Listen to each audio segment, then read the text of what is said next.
Olá, pessoal, sejam bem-vindos a mais um podcast, o podcast do Conselho Regional de Educação Física da 16ª Região, onde nós trazemos diversos temas que são interessantes tanto para os profissionais de educação física quanto para a sociedade como um todo. Eu sou Valéria Araújo, sou jornalista, faço parte da equipe de comunicação do Conselho, junto com a jornalista Kathleen Santos e o assessor em TI Augusto Farias.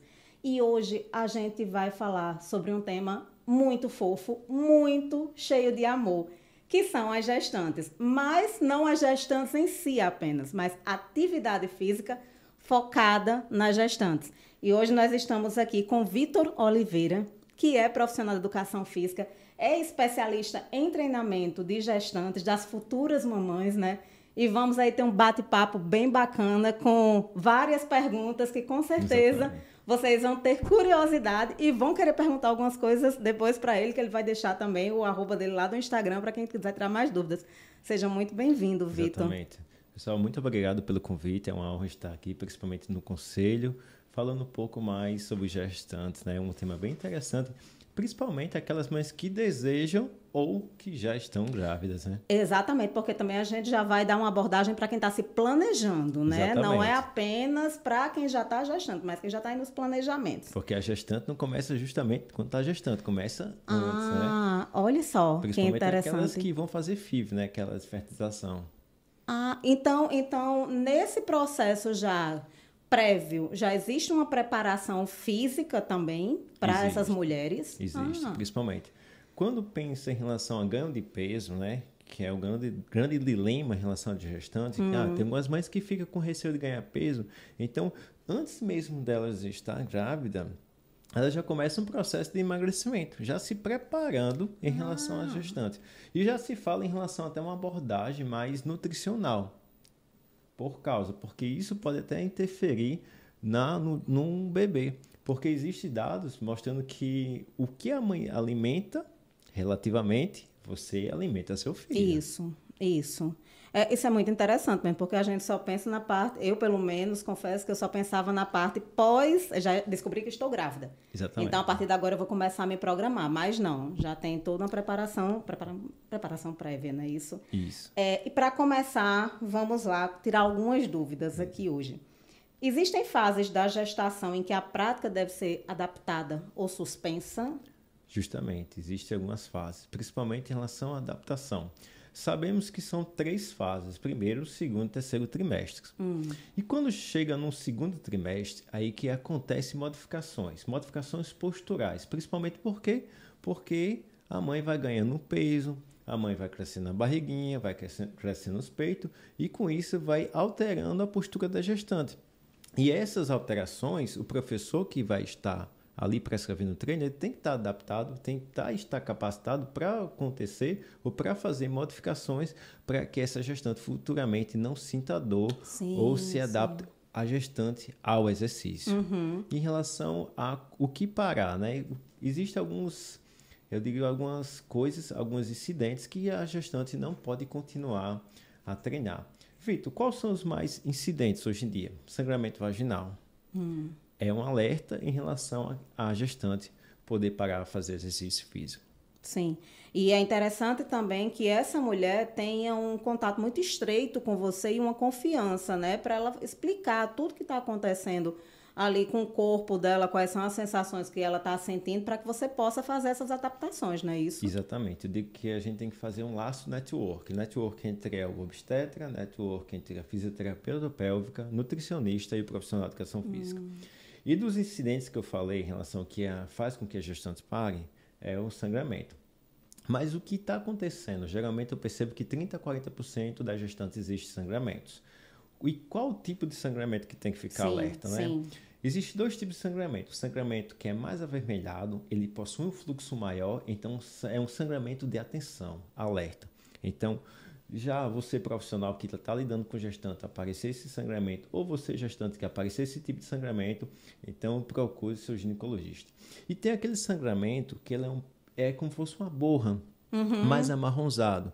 Esse Que a gente meio que vulgarmente chama de escape. De as mulheres escape, chamam, justamente, e acontece justamente no primeiro trimestre. Então, mamães, pode ficar tranquila que às vezes esse pequeno escape, que é um sangue mais amarronzado, ele é mais um processo de nidação. Então, o que é a nidação? É mais a implantação do embrião na camada tecidual do útero. Uhum. E quais são as modalidades mais recomendadas para a gestante? Quer dizer, teria alguma modalidade mais recomendada e outra mais que deve ser evitada? Isso. Vamos pensar no contexto histórico, né? Até 1990 se falava que a gestante não podia treinar. Isso. Se você for observar... Eu sou dessa fase. Exatamente. Não fui gestante em 90, mas há 20 anos me disseram isso, que eu não podia fazer nada. Não podia fazer nada, então era um terrorismo para a gestante poder fazer exercício físico, principalmente dentro de uma sala de musculação. Uhum. Então, qual era a recomendação? Repouso. Repouso absoluto. Absoluto. Então, de 2002, de acordo com a primeira recomendação do American College de Obstetrícia e Ginecologia, isso já mudou os pensamentos. Então, hoje em dia, quais são as atividades físicas?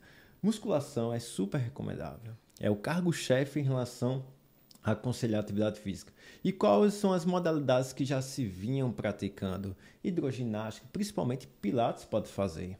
Então, o qual não seria indicado? Atividades de impacto. E quais são essas atividades de impacto?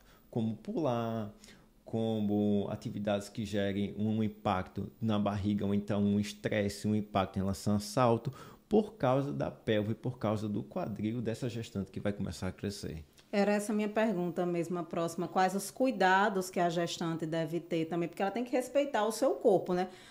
A gente vê muitas mulheres que estão acostumadas a seus treinos de crossfit, musculação, entre outras modalidades, e aí muitas vezes elas não entendem que ele é uma nova fase e querem continuar com a mesma intensidade, com os mesmos exercícios, e é necessário ter cuidado, né? Porque afinal de contas é outro momento. Justamente, é necessário ter um cuidado, principalmente em relação, como você reportou aqui, a intensidade. Vamos, gestante pode fazer um exercício intenso? Pode, mas todas, quase não todas. Porque se você for pegar no contexto mais antes da gestação, ela já fazia uma atividade mais intensa? Ela já fazia crossfit? Não. Então, tem atividades de alta intensidade que não seria. Eu digo que grande parte da gestante não pode fazer exercícios de alta intensidade. Mas aquela gestante que antes de estar grávida já fazia crossfit, já fazia um esporte de alta intensidade, possivelmente, de acordo com uma adaptação com os treinos, ela pode fazer alguns momentos ou picos de intensidade, isso altamente controlável pela percepção de esforço e pela frequência cardíaca. E é comum que haja uma mudança de rendimento nos 3 semestres. Talvez rendimento não seja a palavra correta, mas assim, eu estou aqui no primeiro trimestre. Estou continuando com a musculação com crossfit, mas aí no segundo eu já estou me sentindo mais cansada. Sei. No terceiro, mas é porque já tem o peso da barriga, tem toda a tensão do bebê que já está para nascer. Então, assim, essa atividade, ela pode ser mudada de acordo com os trimestres? Exatamente, como ela falou. Essa atividade ela pode ser mutável, isso pode depender de gestante para gestante. Vamos lá pensar. Existe aquela gestante que fazia crossfit antes da musculação, ou antes de estar grávida. E ela pretende continuar, às vezes ela continua, mas lá para o final do terceiro trimestre, com o crescimento da barriga, ela começa a diminuir a intensidade. E outras não, outras começam a praticar um exercício físico, atividade física, e ela melhora essa intensidade de acordo com a melhora em relação à flutuação hormonal. Por quê? Porque no início da gestação, principalmente no primeiro trimestre, a progesterona está alta. Eu digo que a progesterona é como se fosse a moeda de duas caras. Ela é ótima, principalmente em relação ao quê? Para deixar o bebezinho, deixar o embrião mais implantado, não ter essa perda gestacional. Mas, por outro lado, o que ela pode provocar? Indisposição, enjoos, a gestante fica sem vontade de treinar, ela não tem vontade de comer. Entretanto, isso faz com que a gestante não continue inicialmente ou não chegue a treinar ou dar continuidade ao treinamento. Então, vai depender de gestante para gestante. E temos esse fator da regulação, da flutuação hormonal em relação à progesterona, que ela é mais aumentada no primeiro trimestre. É uma informação interessante, né? Porque muitas vezes a gente fica pensando só no físico e não entende como é que está funcionando, no externo, na verdade, né? Justamente. E a gente não entende como é que está funcionando do lado de dentro. Então, a explicação científica é maravilhosa. E aí, nós sabemos que a atividade física traz vários benefícios para todo mundo, óbvio. Mas para a gestante e para o bebê, nesse momento, o que é que, de fato, ela traz de diferencial? Isso. Vamos pensar para o bebê. Olha que interessante. Tem um estudo falando que pegou 2 grupos. Mães sedentárias durante a gestação e mães que treinaram durante a gestação. E após o nascimento desses bebês, eles fizeram um teste cognitivo. E qual foi o resultado? Eles perceberam que as mães que praticavam exercício físico, os seus bebês tinham um QI, um coeficiente cognitivo elevado, maior do que as mães que eram sedentárias. Então, olha aí, um fator ambiental provocado pelo exercício que passou para os seus bebês. É super interessante. E até agora, eu acredito que quem esteja assistindo e que não estava querendo fazer atividade física, agora vai querer fazer, pensando no bem-estar do bebê, né? Justamente. E o quanto isso é benéfico, porque muitas vezes pensa-se só na gestante, na mulher mesmo, no seu bem-estar físico.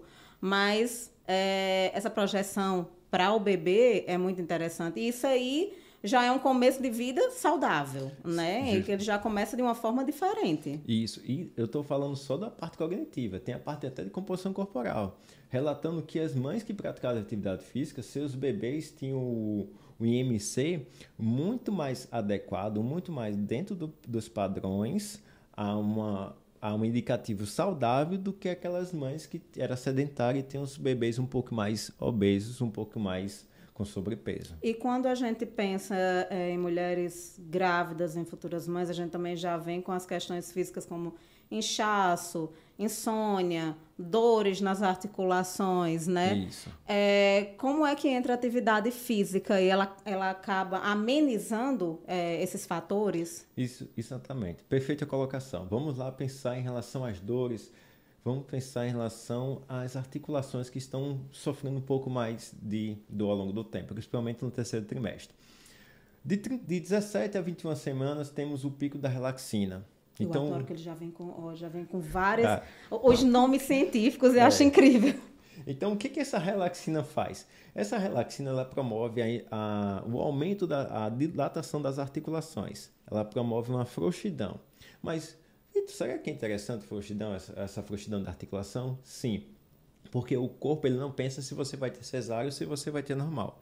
Ele pensa como não fosse uma pré-história. Ele diz que ela vai ter o normal. Não sei se você vai ter o normal. Então, essa frouxidão das articulações é para que o bebê possa passar no canal do anel pélvico, né? Sim, no canal do útero. Sim.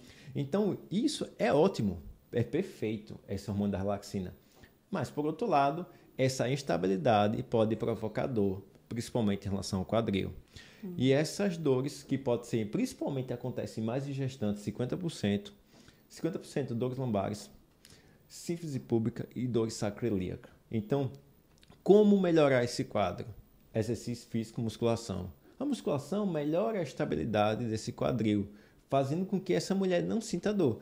Ao contrário do que as mulheres pensam, não, estou com dor, eu vou fazer exercício. Ao contrário, você com dor, você vai ter que fazer exercício. Até porque para amenizar ou mitigar esse quadro de dor da gestante, que possivelmente pode ser aumentado, não só no pico da relaxina, entre 17 a 22 semanas, que pode ser aumentado lá para 35 a 38 semanas, depois que esse bebê está com 3 kg, 2 kg e 200, que faz uma pressão no assoalho pélvico, essa parte mais próxima da área perineal da mulher. Ótimo. E aí, treino aeróbico também para gestante. É possível? Como é que funciona essa intensidade? É melhor do que o treino de força? Justamente. Eu digo que os dois, tem que estar os dois associados, atrelados. Porque o treinamento aeróbico vai ser importante para amenizar o ganho de peso gestacional. Vamos dizer que essa mulher tem uma possibilidade de ganhar 15 quilos durante a gestação. E ela fazendo treinamento aeróbio, intensificando esse treinamento aeróbio, ela só vai ganhar 10. Ótimo! Por quê? Isso pode ter uma melhora em relação a diabetes gestacional, pré-eclâmpsia e o melhor ainda, diástase. Porque quanto maior a barriga, maior vai ser uma dilatação da barriga. Isso pode comprometer a diástase, que é uma coisa que é bem chata para a mulher. Porque tem um fator tanto fisiológico em relação à dor na lombar e tem um fator em relação estético. Estético, exatamente. E o outro ponto que é interessante, o retorno pós-parto. De a mulher conseguir perder esse peso mais rapidamente. E aí a gente vê também, você falou lá no começo que nos anos 90... né, a mulher tem que ficar de repouso quando estivesse grávida e tudo. E hoje em dia ainda existem alguns mitos desse tipo, alguns mitos do que ela não pode fazer ou do que ela pode. Você ainda lida assim, com as mulheres que chegam e dizem, não, mas é porque mamãe disse que não podia fazer agachamento. Justamente. Né? Então, ela lidou com muito esses mitos. Não, não faça agachamento porque senão o bebê pode sair. Pode ter um aborto espontâneo. Isso, aborto espontâneo. Né? Vovó Vovó falava muito. Justamente. Se você, minha avó, quando mostra o vídeo das minhas alunas fazendo agachamento, ela, pelo amor de Deus, você vai matar essa... Não pegue peso. Não pegue peso, mas ao contrário. Mas é engraçado, pessoal. Até mesmo diante de tanta informação, eu percebo que algumas academias, alguns profissionais recomendam que algumas gestantes não façam o tipo de intensidade, só chegue a treinar em certa zona de frequência cardíaca. Então, isso é um mito. Fora os outros mitos que eu e o professor Ivan, lá de São Paulo, nós estamos desmistificando que algumas gestantes, até se falava um dia desses, gestante não pode fazer leg press, gestante não pode fazer stiff. Ao contrário, eu e Ivan batemos de frente nisso e a gente provou por fisiologia, por biomecânica, que a gestante, dependendo da gestante, a gestante pode fazer. Então, há alguns mitos em relação a não treinar. Ao contrário, a mulher gestante ela tem que estar ativa, tem que estar em movimento, em ação, tanto para, como você relatou, tanto para o benefício da mamãe, tanto para o benefício do bebê. Para o bebê. E aí, encerramos a gestação, bebê nasceu, período de resguardo, nem sei se chama mais resguardo hoje em dia, no meu tempo chamava. Se fala. Ainda uns 40 dias. E aí, quando é que essa mulher pode retornar à atividade física? É interessante isso. De acordo com as diretrizes brasileiras, né, de ginecologia e obstetria, ele fala o seguinte: cesárea, de 45 a 60 dias. Normal, de 30 a 45 dias. Praticamente normal, parto normal é lindo. Quando a mulher consegue um parto normal, de que é até importante, existe exercício direcionado para o parto normal. E quando a mulher consegue ter o parto normal, no outro dia você vê que ela já consegue caminhar, andar, fazer atividades habituais. É muito diferente da cesárea. É muito diferente, então isso é muito importante. A mulher conseguir fazer suas atividades funcionar no dia a dia, ela se torna mais independente, se torna mais produtiva. Não só isso, mas alimentar ou dar de mamar. Portanto, quando a gente pensa no parto normal, essa mulher, de acordo com se ela treinou durante a gestação, se ela conseguiu treinar até bem próximo do parto, ela consegue um retorno mais fácil. Eu tenho um caso de gestante que já consegue voltar a caminhar com 25 dias, com 21 dias, em relação a quando tem um parto normal. E tem caso de gestante com cesárea que ela consegue voltar uma caminhada com 35 dias. Isso vai depender de gestante para gestante e vai depender de acordo com como foi o parto dela. E aí existe o respeito de acordo com o seu corpo também, né? Tá conseguindo, beleza, vamos. Mas não tá conseguindo, vamos esperar mais um pouquinho. Justamente. Vai depender de acordo com como foi o pós-parto. Se for cesárea, a cicatrização. E tem outro ponto, é a mamãe. Como é que tá a rotina dessa mamãe? Em relação à amamentação, porque se ela tá dando amamentação exclusiva. O sono, porque eu já até sofro, porque meu filho não dorme bem com 2 anos. Então, principalmente minha esposa. Então, às vezes, a mamãe... ela tem que alimentar, ela tem que se alimentar, ela tem que alimentar o bebê e ela tem que dormir bem. Então, vai depender também da rotina da casa. Se ela tiver uma rotina bem cronometrada, bem ajustável, ela consegue voltar à atividade física mais rápido. Se ela tiver com essa rotina um pouquinho ruim em relação ao sono, à amamentação do bebê, ela vai demorar um pouquinho a voltar. É sobre se respeitar, mas não deixar de praticar atividade física, Justamente. Né? Antes, durante e depois quando for liberado. Exatamente. Vitor, então bora lá. Existem alguns exercícios específicos para gestante? Justamente, existe sim. Vamos pensar em relação no atleta de tênis. Quando ele entra numa quadra, ele faz um aquecimento. Então, outro tipo de esporte, ele faz um aquecimento para poder se preparar para aquela modalidade. Será que isso é diferente para a gestante? Não.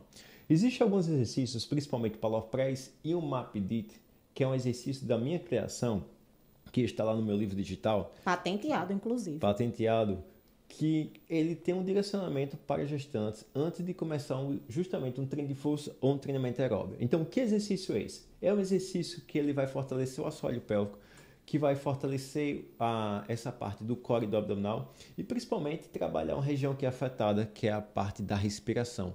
Porque com o crescimento da barriga faz uma compressão em cima do diafragma. Do diafragma, e com isso, algumas mulheres, quando você percebe, está com aquela respiração cachorrinho. Cansa muito rápido, fazendo pequenas dispneias. Então, esse exercício é direcionado para fortalecer essas 3 áreas. Porque o nome MapDit, até como eu dividi. MAP, musculatura do assoalho pélvico. D, diafragma. T, transverso do abdômen, que é uma musculatura que é como se fosse o nosso core. Como se fosse uma cinta que ela protege em relação às pressões internas para que possa amenizar durante o exercício a não aumentar essa diástase. Então, fazendo uma apidite ou fazendo justamente com outros exercícios associados como Power of Press, pode principalmente ajudar essa mãe em relação à parte do assoalho pélvico, principalmente algumas mães que têm escape de xixi na hora de tossir, incontinência urinária, certo? A diástase e a melhorar a questão da respiração para que ela não fique cansada, que possa fazer suas atividades diárias, que como é chato às vezes que a mãe não consegue fazer suas atividades diárias na gestação. Então, esse exercício MAPIDIT pode ser imprescindível durante a gestação. Vitor, foi incrível estar conversando aqui com você.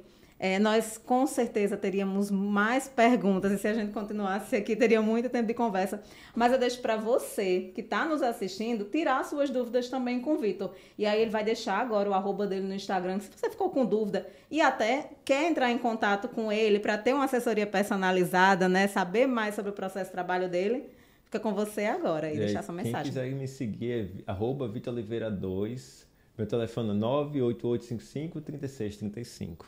Foi um prazer, muito obrigada. Pode entrar lá no meu Instagram, qualquer dúvida, pode me perguntar lá. Às vezes eu demoro um pouquinho para responder, porque tem as minhas atividades do dia a dia, dou aula na faculdade, mas eu sempre respondo.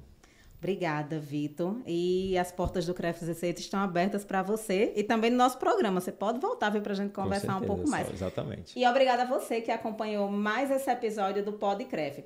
Se você quiser ficar sabendo tudo o que acontece no CREF 16RN, é só seguir a gente no Instagram, no @CREF16RN oficial. E esse episódio vai estar disponível tanto no Spotify quanto no YouTube. Nós aguardamos você no próximo, tá? Até lá!